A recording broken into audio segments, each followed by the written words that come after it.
Welcome to Money Market Equilibria on NyQuil. So far for this course, we've covered what money is, right? We've covered what the components of money are, like what various monetary aggregates, make up, say the money base, M1, M2, etc. We've gone through at least a little bit the supply of money. We can always touch on that as the course gets a little bit more developed and our technical skills are honed a bit more. But we've gone through the demand for money in pretty great detail. So given that we have a great understanding of the demand for money and we've got a moderately decent understanding of the supply of money, let's put these two money markets into these two sides of the money market into equilibrium. What do? Well, we just set the demand and supply of money equal to each other. So naturally, in equilibrium, we would have the demand for something equals the supply of something, right? We have money demand equals money supply.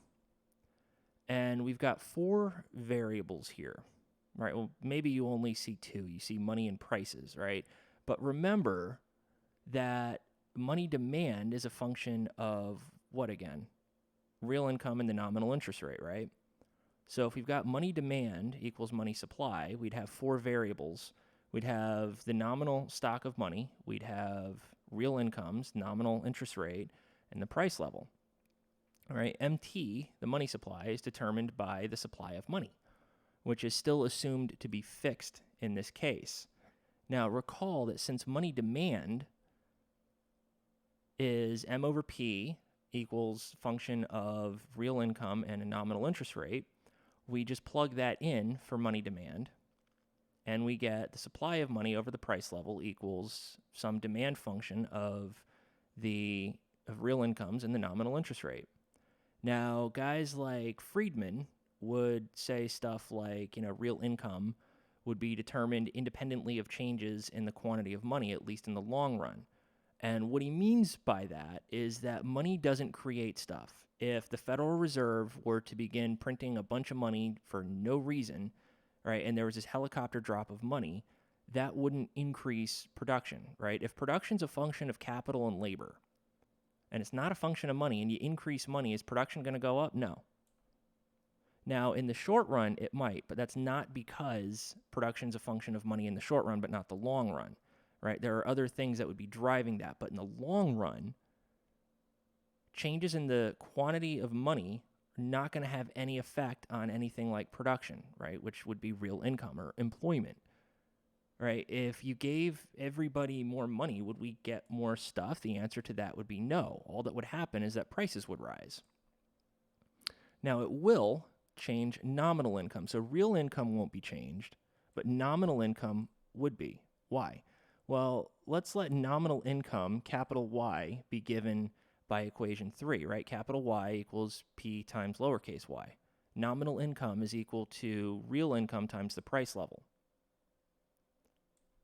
So according to Friedman, now at least in the long run, a change in the money supply only leads to changes in the price level and not output or income, which, we'll get to a little bit more on this later. I'm sure you're probably getting really sick of hearing that, but trust me, we will get into this stuff a little bit more just later. Now, let's talk about how we want to relate nominal and real interest rates, right? We've gone over this before, but what the hell? Let's go through it again, right? It's the Fischer Equation. And the Fischer Equation is given by this. The nominal interest rate equals the sum of the real interest rate and expected inflation, or sometimes you'll just see inflation, but let's go with expected inflation here. All right, so we've got the real interest rate and expected inflation. Now, we're looking at expected inflation here because we want to know what the expectation is of inflation, right? So what is that? Well, the expectation of any random variable is just the mean, right? So it'd be like the mean of inflation. We can come to think of it as how the public expects inflation to be behaving, right? If inflation is, sometimes say plus 1%, sometimes minus 1%, well, maybe expected inflation would be somewhere around zero. Sometimes it's a little high, sometimes it's a little low, right? It's what the public has come to expect as quote-unquote average inflation. So the expectations operator doesn't do anything besides find the mean of a random variable x. So we're using expected inflation because it's what the public expects inflation to be. And since we're trying to be forward-looking here, right, a lot of these models are going to be forward-looking, interest rates may very well be set based on expectations of inflation for the near future. So if we go back to our equilibrium condition of money demand and money supply, right, we're just going to plug in lowercase r, which is the real interest rate, plus expected inflation for the nominal interest rate into the money demand equation, which gives us this, right, where we now have a function of real income and the real interest rate plus expected inflation. All right, so it's money demand in which we are using the Fischer Equation's relationship between nominal and real interest rates. Now that we've got real income, a real interest rate, and money being determined, it just leaves us with the price level and the expected inflation rate and one equation. So we have two variables and only one equation. Is that any good? Not really. All right, if you've got one variable and one equation, great, you can solve that. If you've got two variables and two equations, you can solve for those two variables. But if you've got two variables and one equation, right, one is going to be solved, one is not going to be solved for. So with this, what we need is we need to have the price level determined, because if we can determine the price level, right, then we can solve uniquely, quote unquote, for expected inflation. So the price level has to be determined if we can determine inflation. So fortunately for us, expected inflation is going to be the expectation of tomorrow's price level minus today's price level divided by today's price level. And that is equal to inflation. So what this tells me is that if inflation is determined, then the price level is determined, right? If the inflation rate gets determined if actual inflation equals expected inflation. So if the public expects inflation to be 2% and inflation is actually 2%, then the price level is determined. And because the price level is determined, the rate of inflation is also determined. Right? So mathematically, if I say actual inflation, which is that guy on the left-hand side of equation 7, is equal to expected inflation, which is on the right-hand side, the inflation rate's determined, and we can determine what the price level is. Now, the reason that we care about this is because we need to have a unique solution to a system of equations. So by determined, what I mean is unique, right? If you've got two variables in one equation, you're not going to have two unique solutions. So we're going to spend a little bit more time on this stuff when we get to business cycle models and dynamic general equilibrium modeling. But it is very, very important to at least have a basic understanding now of what price level determinacy or price level indeterminacy necessarily implies.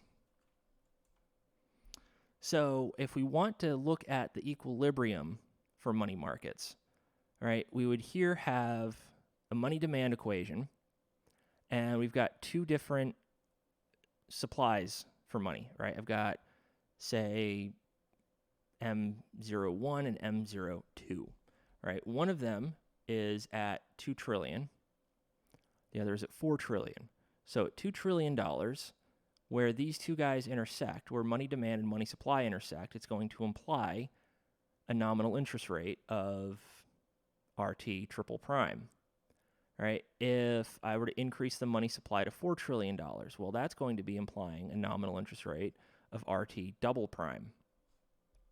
So where money demand and money supply intersect, you get your equilibrium money quantity and your equilibrium nominal interest rate. So with a fixed money supply, any change in the demand for money is just going to lead to a change in the nominal interest rate. So if we wanted to shift money demand up, right, If the money demand function gets shifted up a little bit, what we get is instead of this equilibrium, say with 2 trillion for the money supply, instead of an equilibrium of RT triple prime, we just get RT star. So any change in the demand for money will only alter the interest rate on that money, but won't affect the actual quantity of money. Now, you need to keep in mind that this is the nominal quantity of money, not the real quantity of money, because the real quantity of money is a money stock that is controlling for inflation. And that tells us the real quantity of money, which then represents real goods and services, right? The purchasing power of money, so to speak. Now, Milton Friedman, I know I've said this before, I'll say it again, one of the greatest economists to have ever lived, proposed 3 principles of monetary theory. The first is that the central distinction between the nominal and real quantity of money. We need this distinction to exist because to each individual, it looks as if income is outside any individual's control. But each individual can determine how much cash to hold. What does that mean? Well, income being outside of anybody's individual control. You know, I'm sure you want your boss to pay you more money. Everybody does, but they're not gonna, right? At least in the short run. Long run, maybe, you know, if you get a promotion, if you do really well, etc., right? Maybe you can't determine how much income you're making, but you can determine how much cash you want to hold, right? There's also a contrast between the alternatives open to the individual and to the community as a whole. For the community as a whole, the total amount of cash is fixed, but the community is able to determine the size of its income in dollars, right? If, say, the money supply is fixed at $2 trillion, right? Well, it's fixed at $2 trillion. It doesn't mean incomes can't rise, right? It just means that for that whole economy, the money supply is fixed. Third, there's the importance of attempts to spend more than is being received in income.